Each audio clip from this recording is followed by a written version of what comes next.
नमस्कार मु प्रज्ञा मो यूट्यूब चैनल को आपण को स्वागत। आज आम मिरिकाली माछ को झोल करवा। मिरिकाली माछ रे प्रथमे धोईदेली तापर हलदी पकईदेली लुण पकईदेली तापर ताको एमती देखो मुझे हलैकि मिसौची सेमती मिसेबे हलदी लुण मिसीज।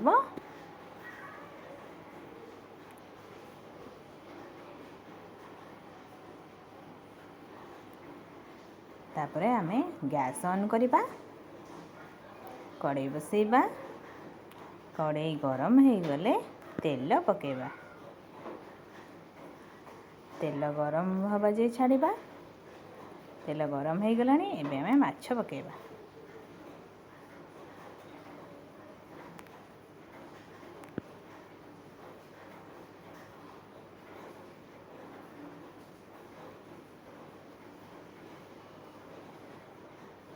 देखंतु माछ भजा हो जाइए मुझे उल्टे देवी ताको गोटे पट हो जाइए आर पट उल्टे दबा।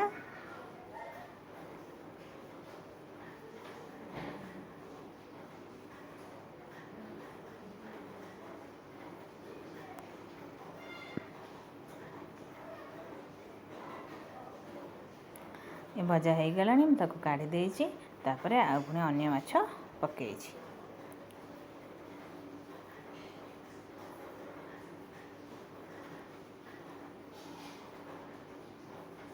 माछ भाजिला बेले सबु बेले प्रथमे तेज रे भाजिबे तापरे सिम करदेवे।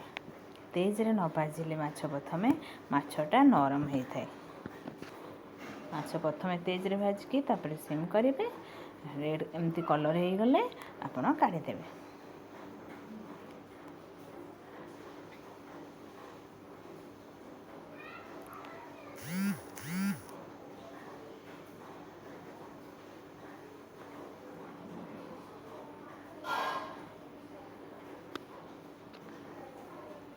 हाँ माछ भजा ए सब मोर भाजी सारी देसी देखंतु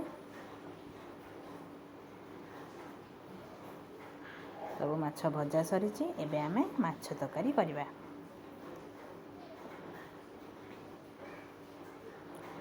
एबे से तेल रे ही आमे रोषे करवा।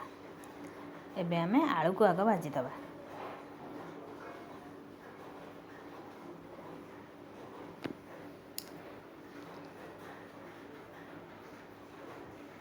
देख आलू ब्राउन कलर हो गलानी भजा आलू हो गलानी।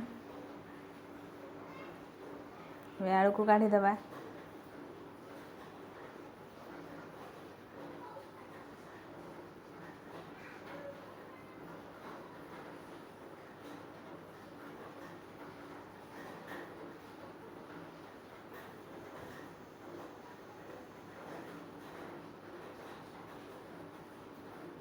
तो ये तरकारी करने आग आम फुटण पकईदबा।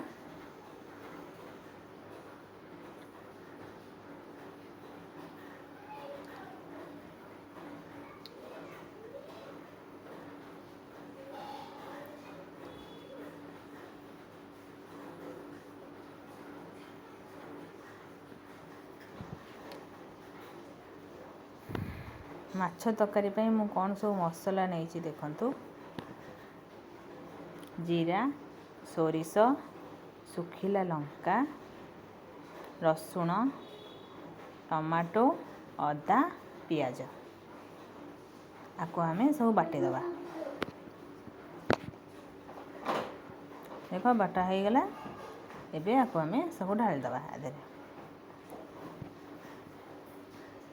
कषिदबा।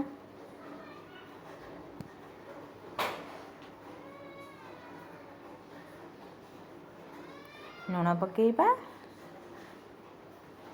हलदी पकेबा तापरे कषिदबा।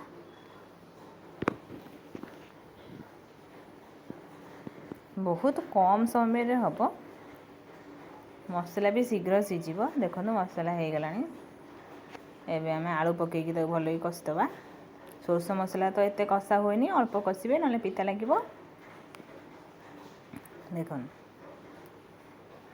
एमती आलू पकईकि कषिदेवे।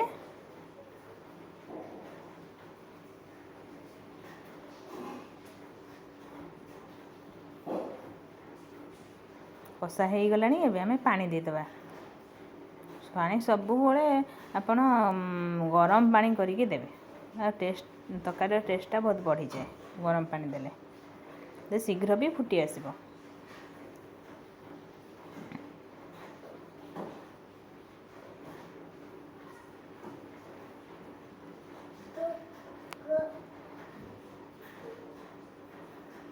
ଦେଖନ୍ତୁ ପାଣି ଫୁଟିଲାଣି। ଏବେ ଆମେ ତାକୁ ଘୋରେଇ ଦେବା।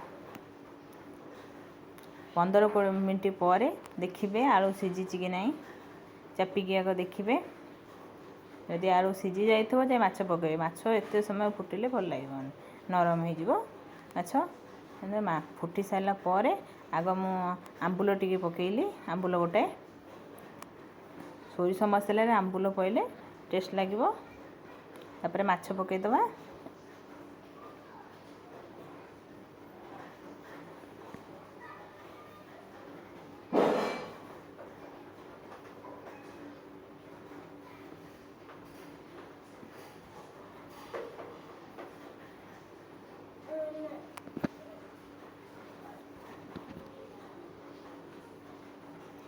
ଏମିତି ଫୁଟିବାକୁ ତାକୁ ଛାଡ଼ିବା।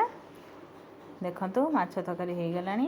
5 ମିନିଟ୍ ଖଣ୍ଡେ ସେମିତି ଫୁଟିବାକୁ ଛାଡ଼ିବେ, ତାକୁ ଘୋରେଇବେନି। ଦେଖନ୍ତୁ ମାଛ ତରକାରୀ କେମିତି ବଢ଼ିଆ କଲର୍ ବି ହେଇଯାଇଛି, ବଢ଼ିଆ ଦେଖାଯାଉଛି।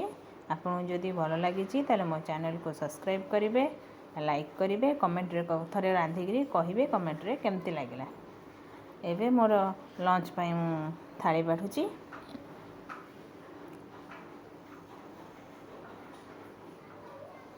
ଭାତ ବାଢ଼ିଲି, ଡାଲି,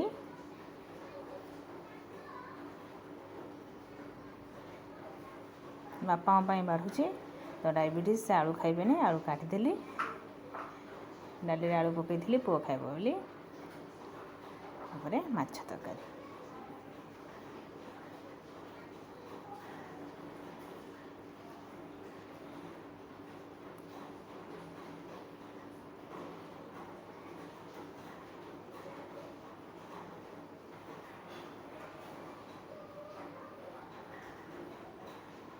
ଆଉ ଭଜା, କଢ଼େଇରେ ଭଜା, ପୋଟଳ, କଦଳୀ, କାଙ୍କଣ ମିଶେଇକି ଭାଜିଛି।